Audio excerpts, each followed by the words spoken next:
मैं इन दोनों को प्रणाम करता हूँ। आपने जिस तरीके से प्रारंभ से अब तक अपनी उपस्थिति दे रखी है, मैं इसके लिए आपका। सर अपना परिचय दें डॉक्टर दयाशंकर मिश्र दयालु आयुष मंत्री हूँ। कि आज किस प्रकार का आयोजन था। तारक सेवा संस्थान के द्वारा आज काशी में भगवान मर्यादा पुरुषोत्तम राम के जीवन पर एक राष्ट्रीय संगोष्ठी, अंतर्राष्ट्रीय संगोष्ठी का आयोजन है। 2 दिवसीय कार्यक्रम है। उसी में आज शामिल होने का अवसर मिला, जिसमें बहुत सारे विद्वत समाज के लोगों का सम्मान भी करने का अवसर मिला। तो आज उसी पर यह संगोष्ठी है। वासियों के नहीं, भगवान मर्यादा पुरुषोत्तम राम का जीवन इतना प्रेरणादायी है। भगवान राम के जीवन के कुछ अंश हमारे सबके जीवन में अगर आ जाए, हम भी राम का अनुसरण करने लगें। जिस देश में हर बात में भगवान राम को याद किया जा रहा हो, 500 सालों के बाद उनका भव्य मंदिर भी बन के तैयार हो गया, तो मुझको लगता है कि बड़ा भगवान राम के जीवन से प्रेरणा लेने का समय है और उनको अनुग्रहित करने, अपने जीवन में उतारने का, उनके जीवन चरित्र को अपने जीवन में उतारने का समय है। वाराणसी से शिवदत्त द्विवेदी आनंद गान प्रतिष्ठान से हूँ। आज काशी में भारतीय अस्मिता की संजीवनी श्री राम कथा का आयोजन इस सभागार में हो रहा है और प्रोफेसर उमापति दीक्षित जी, जो आगरा विश्वविद्यालय से हैं, वहाँ के प्रमुख हैं और उन्होंने यह आयोजन किया है। आप देखिए, काशी शिव की नगरी है और भगवान शंकर तारक मंत्र देते हैं तो किसका देते हैं? अपने आराध्य राम का देते हैं। और उस राम की जीवन धारा हम सभी मनुष्य रूप में बहती रहे और वह पुरुषोत्तम राम हम लोगों के लिए आशीर्वाद और प्रेरणादायक बने रहें। आप इतिहास से देखेंगे तो यह भारत राम के प्रति आज कितना नतमस्तक है और अयोध्या से लेकर के जो यह द्वीप प्रज्वलित हुआ है, वह अखंड राम राज्य की स्थापना की ओर ले चल रहा है। आप सभी को, अभी सभी पत्रकार बंधुओं को हमारी हार्दिक शुभकामनाएं हैं। काशीवासियों के लिए बहुत बहुत प्रेरणादायक यह राम कथा का आयोजन है। आप सभी इसमें सम्मिलित हों और राम की जो दीपक है, दीप से दीप जलाते चलो और प्रेम की गंगा बहाते चलो। इसी अखंड दीप के साथ आप सभी को शुभकामनाएं। बहुत धन्यवाद। मैं प्रोफेसर उमापति दीक्षित हूँ। तारक सेवा संस्था वाराणसी में जो है उसका अध्यक्ष हूँ। जी, आज राम कथा का आयोजन किया जा रहा है, इस पर प्रकाश डालिए। ये केवल राम कथा नहीं है, ये भारतीय अस्मिता की संजीवनी जो श्री राम कथा है, उसके बारे में पूरे देश और विदेश से विद्वान इस पर मंथन कर रहे हैं।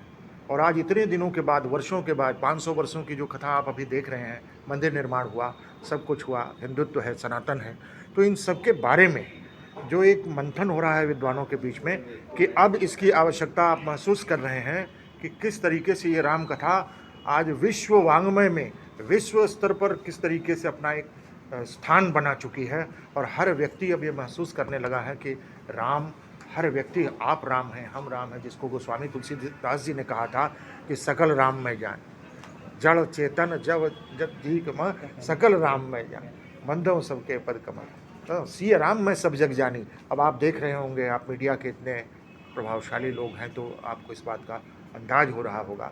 मैं तो एक छोटा सा उपक्रम यहाँ कर रहा हूँ, जिसमें सहयोगी बने अयोध्या शोध संस्थान जो फैजाबाद में है और वृंदावन से वृंदावन शोध संस्थान है। तो हमने ये आयोजन यहाँ किया क्योंकि मैं बनारस का रहने वाला हूँ, तो मेरे मन में राम है और मेरे कर्म क्षेत्र में भी राम से ही सब कुछ जुड़ा हुआ है। मेरा एक सवाल होगा कि ऐसे आयोजन को अभी लेकर, अभी देखा जाए तो काफी अभाव चल रहा है जी हाँ। और इसमें प्रोत्साहन मिलना चाहिए जी। तो इस पर आपकी क्या प्रतिक्रिया है? देखिए, हम तारक सेवा संस्था एक NGO है जो हम लोग अपने संसाधनों के माध्यम से काम करते हैं। हमारा ये प्रयास है, भी माननीय मंत्री जी भी आए थे और भारत सरकार के संस्कृति मंत्रालय तक हम लोगों ने इस बात को पहुंचाया है कि जिस तरीके से अयोध्या शोध संस्थान को काम करना चाहिए, जिस तरीके से संस्कृति मंत्रालय को राम कथा और राम कथा के संदर्भ में वैश्विक स्तर पर जो चिंतन होना चाहिए, उसमें कहीं न कहीं अभी राजसत्ता का अभाव है। अगर वो इसमें प्रचुर मात्रा में धन खर्च करें और सही जगह पर सही तरीके से किया जाए, तो मेरा यह मानना है कि दिगंत में, जैसा कि माननीय प्रधानमंत्री जी का सपना है, वो पूर्ण हो जाएगा। इसमें निस्संदेह, इसमें कोई दो राय नहीं। आज विश्वनाथ कॉरिडोर को बने 4 वर्ष पूर्ण हो रहे हैं। आज विभिन्न जो है आयोजन भी किए जा रहे हैं, नगर में शोभा यात्रा निकाली है, इस पर आप क्या कहना चाहेंगे? देखिए, काशी विश्वनाथ जो है वो बाबा विश्वनाथ की नगरी है और कण कण में विराजित है। आप लोग, हम लोग, सभी लोग यहीं के हैं, अच्छी तरह जानते हैं। जो इतना एक तबका जो पूरा दर्शनार्थ आ रहा है, जो एक वहाँ पर एक विशाल अब जगह बनी हुई है जहाँ आप खड़े होकर के नैनाभिराम दृश्य का अवलोकन कर सकते हैं, जहाँ पर आप निर्निमेष नेत्रों से बाबा को निहार सकते हैं, जहाँ पर बैठ करके आप साधना कर सकते हैं। मैं समझता हूँ कि ये अपने आप में अद्वितीय है, न भूतो न भविष्यति। जी धन्यवाद। वो किसने कहा दिया जन्म लेती। एक मंच पे जब 6 पुस्तकों का लोकार्पण हो जाए तो आप समझ लीजिए कि साहित्य। आप सबको प्रणाम करता हूँ। राजा राम थे, पिछड़े लोगों के बीच में रह के जब वो लौटे तो मर्यादा पुरुषोत्तम राम हो गए। पूरी रामायण को जब हम आप पढ़ते हैं तो हाँ जी सर। संयुक्त राज्य अमेरिका ओर से प्रदान किया और सबकी फ्लाइट लेट हो गई। डॉक्टर विवेक जी बना देते हैं उसे, ऐसे डॉक्टर विवेक जी होता इनके बुलाना संध्या गौतम को साहित्य विभूषण सम्मान, साहित्य साधक सम्मान प्रदान किया जाए। होती भी है तो हम एक तरीके से कवियों का आह्वान करते हैं कि ऐसे लोगों से सीखना चाहिए कि कविता के साथ किस तरह यात्रा की। विवेक जी गौतम के बाद अपना अपनत्व प्रदान करने वाले प्रोफेसर, जिनके व्यक्तित्व का प्रकाश हम लोगों ने भोपाल में और अनूठा है, अनन्य है और बढ़िया शब्द करें तो अप्रतिम है। प्रोफेसर तेजस्वी जी सम्मान ग्रहण करने के लिए मंच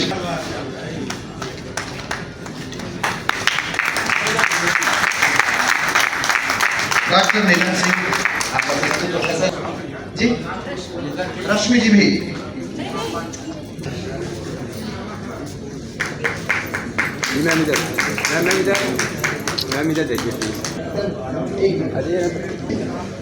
अनुरोध है।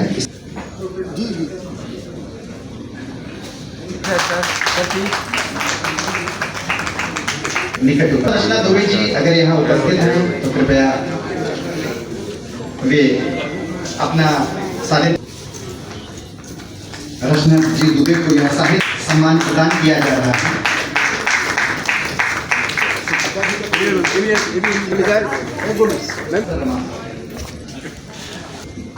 और इसमें पहली उपस्थित से कम तालियां स्वीकार नहीं होंगी।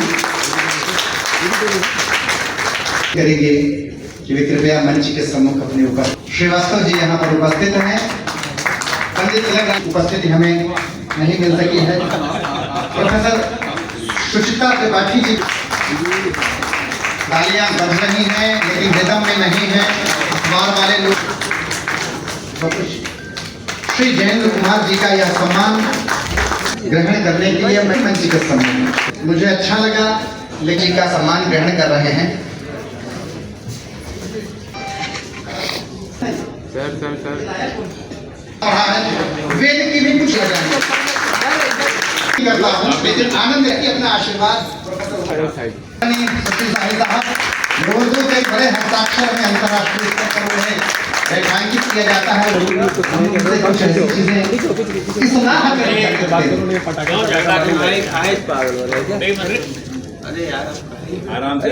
प्रति निवेदन होना था, जिनमें से डॉक्टर अखिलेश मिश्र जो IAS हैं, उनकी स्वास्थ्य ठीक नहीं, वे दिल्ली में हैं और दूसरे अखिलेश जी का सम्मान प्रदान किया जा रहा है इसी सभागार में।